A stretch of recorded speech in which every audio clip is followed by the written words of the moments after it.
মাননীয় প্রধানমন্ত্রীকে এই টাইপের অসত্য বানোয়াট তথ্য কে সরবরাহ করলো?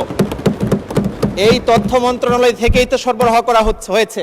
সরকার বিনিয়োগ ও কর্মসংস্থান বৃদ্ধির কথা বলেছে, কিন্তু বিনিয়োগের জন্য যে পরিবেশ প্রয়োজন তা কি দেশে বিদ্যমান?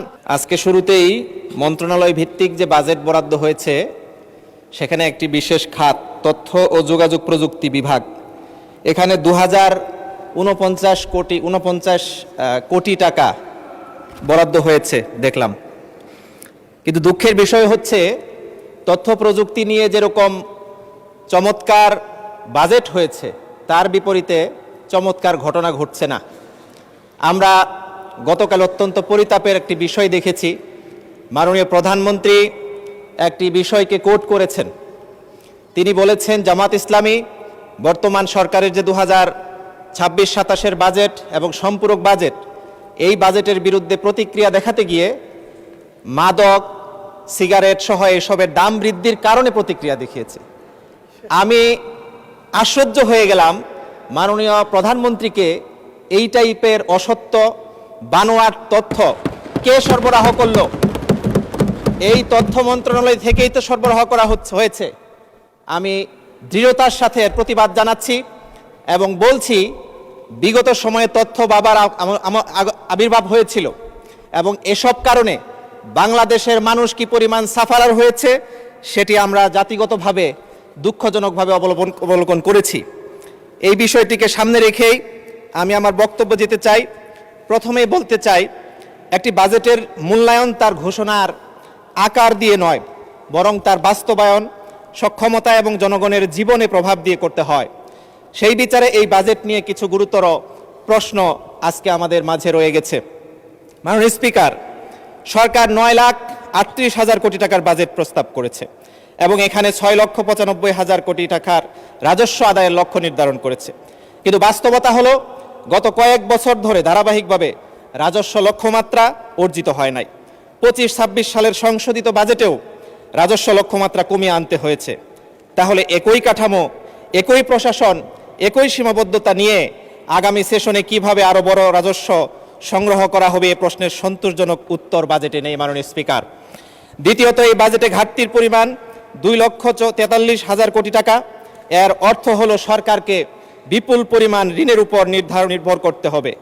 আরও উদ্বেগের বিষয় হলো সুদের পরিমাণ তথা ঋণের সুদ পরিশোধের মাধ্যমেই 1,27,000 কোটি টাকা ব্যয় হবে। অর্থাৎ জনগণের করের একটি বড় অংশ উন্নয়ন, শিক্ষা বা স্বাস্থ্য নয়, বরং অতীতের ঋণের বোঝা বহন করতে হবে। মাননীয় স্পিকার, সরকার 6.5% প্রবৃদ্ধির লক্ষ্য নির্ধারণ করেছে, কিন্তু বর্তমানে মূল্যস্ফীতি এখনও উচ্চ পর্যায়ে। ব্যাংকিং খাতে দুর্বলতা রয়েছে, অথচ যে ব্যাংকিং খাত থেকে একটি বড় অংশের ঋণ উদ্যোগ গ্রহণ করা হয়েছে এবং বেসরকারি বিনিয়োগের প্রত্যাশিত গতিও বাড়ছে না। এই বাস্তবতায় প্রবৃদ্ধির লক্ষ্য অর্জনের জন্য কী ধরনের কাঠামোগত সংস্কার করা হবে তা বাজেটে এখনো পর্যন্ত স্পষ্ট হয়নি। মূল্যস্ফীতি আজ সাধারণ মানুষের সবচেয়ে বড় সমস্যা। মাননীয় স্পিকার, আমাদের দেশে কয় লক্ষ কোটি টাকার বাজেট করা হচ্ছে, মানুষ কিন্তু সেটি দেখে না, দেখে বাজারে গিয়ে বাস্তবতা। করলার দাম কমেছে কিনা, আলু ঠিকঠাক মতো পাওয়া যাচ্ছে কিনা, খাদ্য, বাসা ভাড়া, চিকিৎসা, শিক্ষা সব ক্ষেত্রেই কিন্তু ব্যয় বেড়েছে।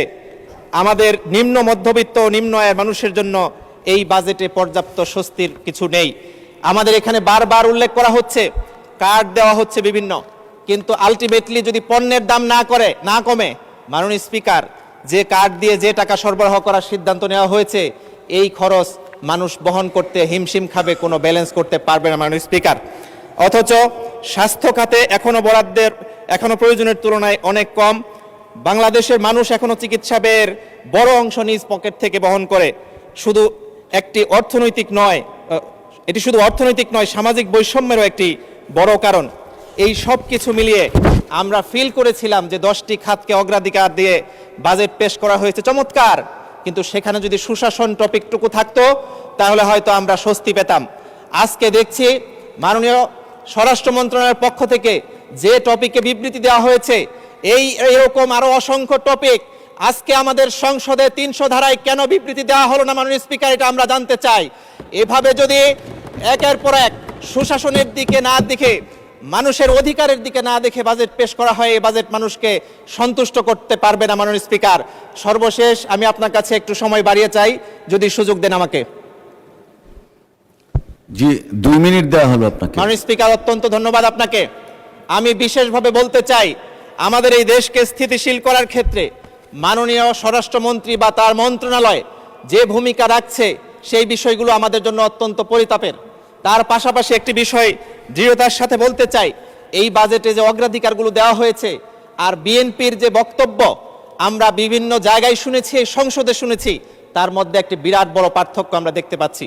মাননীয় স্পিকার, এখানে কথায় কথায় যে কোনো সরকার দলীয় সংসদ সদস্যরা সুযোগ পেলেই বলেন জুলাই সনদকে অক্ষরে অক্ষরে শব্দে শব্দে নানানভাবে লাইনে লাইনে বাস্তবায়ন করা হবে, কিন্তু জুলাই সনদের বিশেষ স্পেসগুলোকে সামনে রেখে এই বাজেটে কি বরাদ্দ হয়েছে? শুধুমাত্র আমাদের শহীদ আহতদের, পঙ্গুদের জন্য কিছু ভাতার কথা বলা হয়েছে, কিন্তু আমাদের আপার হাউস যদি হয় সেই বাজেটটা কবে প্রণয়ন করা হবে এটা আমরা জানতে চাই মাননীয় স্পিকার। এরকম অসংখ্য বিষয়কে সামনে রেখে বাজেটের সাফল্য আমরা যদি মনে করি যে আকার দিয়ে সমাধান করব, তাহলে কিন্তু হবে না। মাননীয় স্পিকার, সরকার বিনিয়োগ ও কর্মসংস্থান বৃদ্ধির কথা বলেছে, কিন্তু বিনিয়োগের জন্য যে পরিবেশ প্রয়োজন তা কি দেশে বিদ্যমান? আইন শৃঙ্খলা পরিস্থিতি, নীতিগত অনিশ্চয়তা, প্রশাসনিক জটিলতা এবং বিভিন্ন অনানুষ্ঠানিক ব্যয় বিনিয়োগকারীদেরকে নিরুৎসাহিত করছে। বিদেশি বিনিয়োগ এখনও অত্যন্ত নিম্ন পর্যায়ে রয়েছে। অন্যদিকে সরকারের বাজেট ব্যাপকভাবে ঋণ নির্ভর, আমরা সেটা বললাম। সরকার সবার জন্য উন্নয়নের কথা বলছে, কিন্তু বাস্তবে উন্নয়ন বরাদ্দের ক্ষেত্রে বৈষম্যের অভিযোগ রয়েছে। দেশের বিভিন্ন অঞ্চলের মধ্যে উন্নয়ন বৈষম্য এখনও প্রকট, বিশেষ করে উত্তরাঞ্চল দীর্ঘদিন ধরে অবকাঠামো উন্নয়ন বিনিয়োগ বঞ্চিত। এ ব্যাপারে বাজেটে কি বলা হয়েছে সেটা কিন্তু আমাদের জন্য প্রশ্নের। পরিশেষে বলতে চাই, অগ্রাধিকার নির্ধারণে যথেষ্ট নয়, সেই অগ্রাধিকার বাস্তবায়নের জন্য রাজনৈতিক সদিচ্ছা, সুশাসন, জবাবদিহিতা এবং সুস্পষ্ট কর্মপরিকল্পনা প্রয়োজন। ধন্যবাদ মাননীয়